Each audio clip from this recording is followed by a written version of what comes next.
Hydraulic response due to a 1 meter by 5 meter channel within a permeable silty soil medium subjected to an injection of a solute from the ground surface. This problem is an extension of the previous tutorial, but now an injection of a solute from the ground surface is modeled.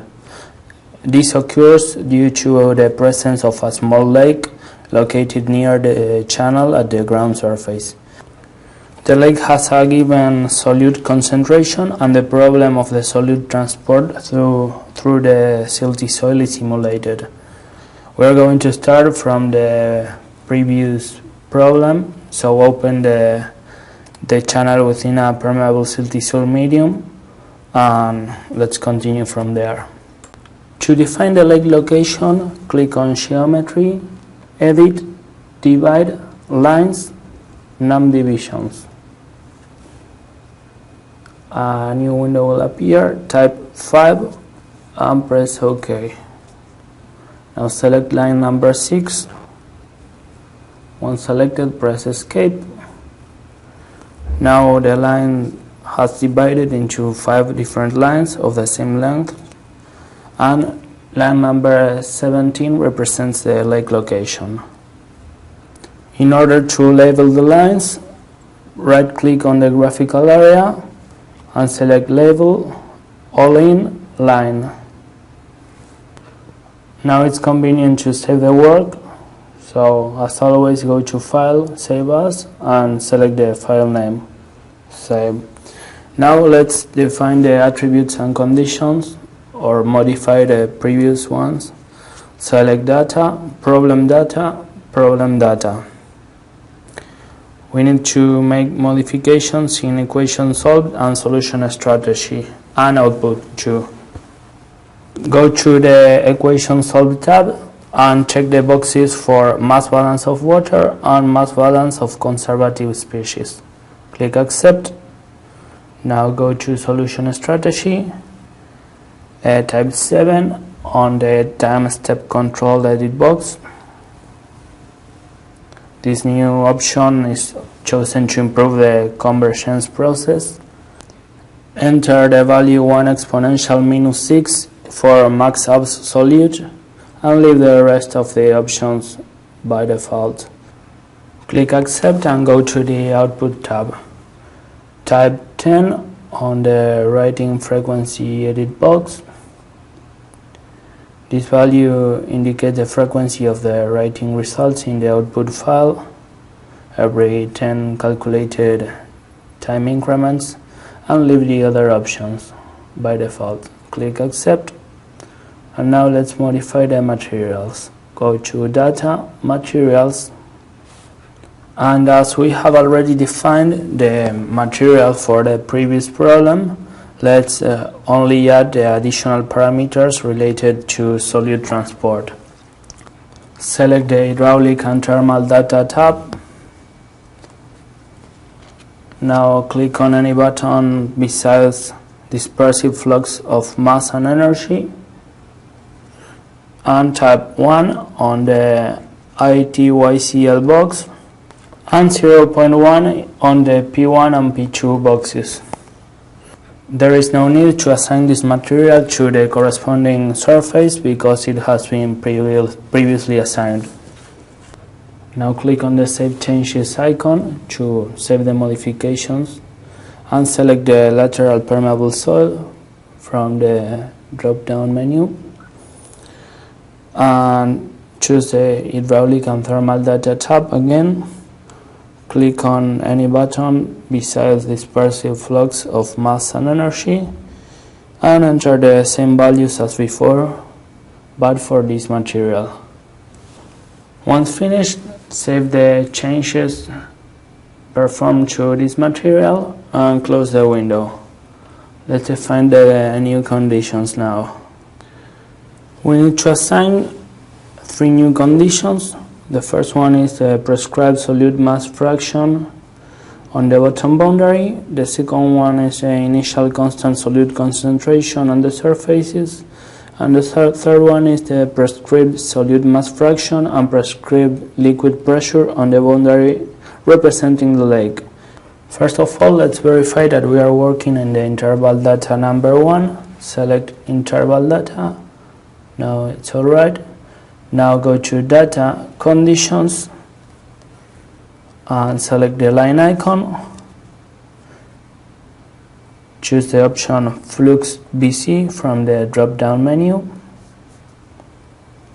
Now select Entities, Flux BC. The entities window will appear.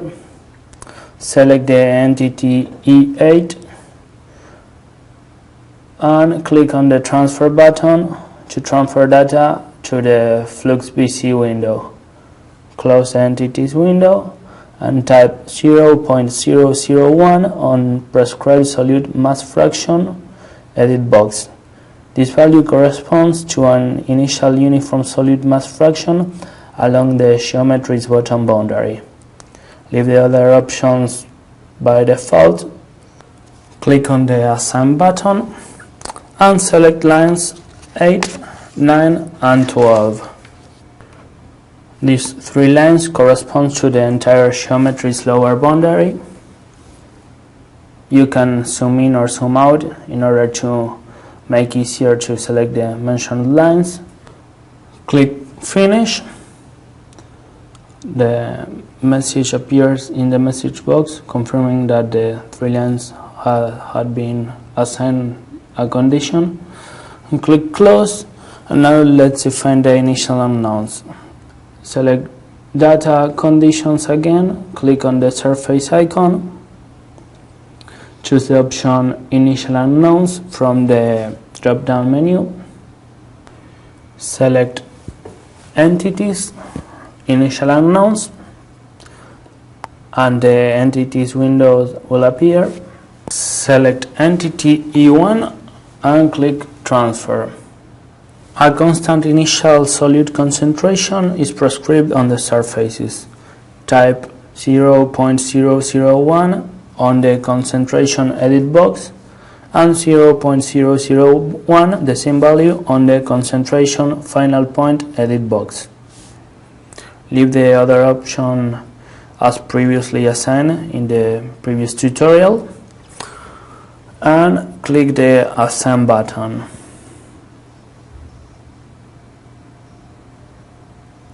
Right now, select the surfaces 1, 2 and 3 that correspond to both the silty soil and the lateral permeable soil. Once selected, click Finish and assign 3 new surfaces to condition surface initial unknowns message appears in the message box. Now choose Initial Unknowns from the Entities drop-down menu and check that the conditions assigned are okay. Everything's alright, so click Close and close the Conditions window too. Before creating the boundary condition on the leg's geometry, we have to apply the prescribed solute mass fraction on the bottom boundary for the second interval data. So select Data, Interval Data, select the second interval data. Using interval data 2 will appear in the message box. Click Close. Now open the Data Conditions window. Select the line icon. Choose Flux BC from the drop-down menu. Select Entities, Flux BC. Select the entity E8 and click on the Transfer button. Close the Entities window and type 0.001 on Prescribed Solute Mass Fraction edit box. This corresponds to an initial uniform solute mass fraction along the geometry's bottom boundary. Leave the other options as default and click Assign. Select lines 8, 9 and 12 that corresponds to the entire geometry's lower boundary and click Finish. Now to add the boundary conditions on the leg geometry, We must first create a new interval data and subsequently establish the necessary conditions on the lake. So go to the other data icon and select interval data. Click on the new icon, select yes to copy the existing conditions from the interval number 2. Now click on the other data icon again, choose conditions, click on the line icon, choose flux BC from the drop-down menu. Now select boundary flow rate from the flow rate drop-down menu. Type 0.005 on the prescribed liquid pressure edit box. This value corresponds to the water pressure established on the lake, which is equivalent to a lake of about 0.5 meters of depth. Type 1 exponential 6 for gamma for liquid edit box. This is a constant that allows prescribing a pressure with more or less strength. And type 0.05 on the prescribed solute mass fraction edit box. This value corresponds to solute concentration dissolved in the lake. This is an arbitrary value. Now click the Assign button and select line 17, that is where's the lake. Now click Finish. By selecting Draw Flux BC, you can visualize the conditions applied, represented by a red cross inside a circle. So everything has been assigned alright. Now click Finish and Close. It's time to define the interval data. In this particular problem, we need 3 intervals data. The first and the second one have been defined on the previous problem, and here we are going to introduce some modifications and create the new time interval. So go to Data, Interval Data, select the interval data number 1, select days from the units of time discretization. That's already selected. Type 0 for the initial time start period. Type 100 for the final time end period. And type 10 on the initial time step edit box. Leave the other edit boxes with the default values. Click Accept and select the interval data number 2. Select days from the units of time discretization.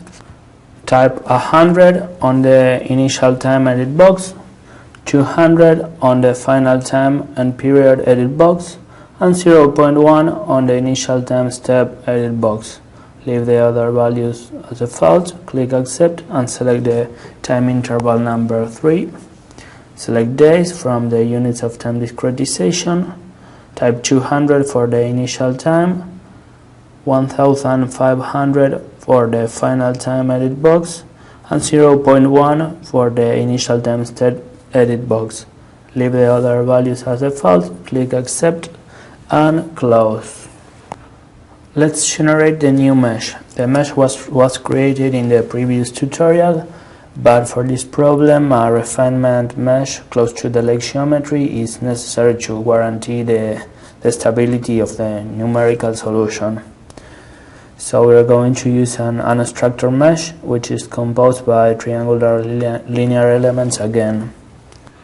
Go to Mesh, Unstructured, Assign Size on Lines, and an Enter Size to Assign to Lines window will appear. Enter 0.2. This is the value that will be assigning over the line 17. That is the one that's representing the lake.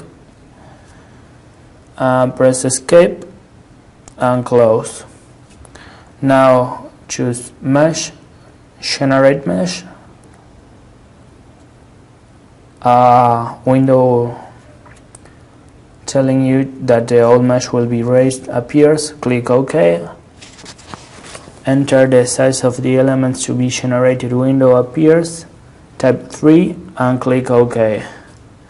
Now a dialog with the information of the mesh generated appears. Click View Mesh and the mesh will appear in the graphical area. Note that in the lake zone we have small elements like in the channel area and in the lateral soil, permeable soil. Now it's time to process the problem. Go to Calculate. This can take some minutes. I'm going to cut the video here and continue when the process is done. Once the simulation is finished, click on Post-Process to access the post-process interface. To display the flow vectors, select View Results from the window View Results drop-down menu. Select Display Vectors from the View drop-down menu. Click on QL, that's the liquid flow, and then select QL. Click Apply. And note how the vectors seem to be oriented toward the channel, and also the flow vectors from the lake zone goes towards the channel direction. This result corresponds to the time interval 3 at 1,500 days. Here you can see. You can change the step if you wanna from here. Select the QL again, apply, and well, you can view the flow vectors from different time intervals, steps of time, I mean. Let's return to the last time step. You can change the color of the flow vectors, go into Options, Vectors, change color, mono, and selecting the color you like. Click OK and the vectors will, or you have to click Apply again. Now you can see the vectors in yellow, for example, or well, the color you prefer. You can also change the scale factor of the flow vectors, go into the factor, localized here, and selecting the scale you prefer in order to see bigger or smaller flow vectors. You have to click Apply to see the vectors in the new scale. Now let's see the liquid pressure. Select Control Field from the View drop-down menu. Click on Liquid Pressure, double click or click and Apply. And here we can see the liquid pressure for the time interval number 3 at the step of 1,500 days. Note that the maximum and the minimum are displayed in the message box. And you can observe the line of 0 liquid pressure. Go into Options, Contour, Define Limits. Now type 0 as the mean value and click Apply. Note how only positive values of liquid pressure are drawn and represent the saturated material. Here you can see the drop of the piezometric level towards the channel, which acts as a seepage boundary. Near the lake zone, the material remains saturated, and away from the left side of the channel, the initial hydrostatic level is kept. Now to display the solute concentration, close these define limit windows and select the contour concentration from the view results window,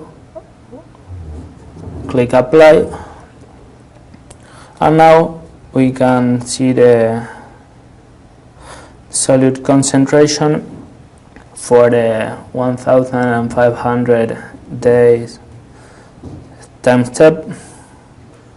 You can observe the patch of solute which extends longitudinally through the silty soil and moves towards the channel. So now to display a time variation of the concentration, select view graph from window, select point evolution, first create tab, now point evolution from the view drop down menu, select concentration and click apply. Now you have to enter the coordinates of the points you're interested in the message box. Type 38,50 for the first point, enter. This point is located at the lake boundary. Now type 34,48, enter. 30,47, enter, and 26,46. This point is located closer to the channel right boundary. Now press escape and the graph will be generated. Here you can see the points that we have entered. In the graph we can appreciate the solute concentration evolution in time in different points which we have entered before, and we can see that time is plotted at the x-axis and the concentration is plotted at the y-axis. Here is the time and concentration, and from the time interval 0 to 200 days, the initial concentration of 0.001 remains in the 4 points.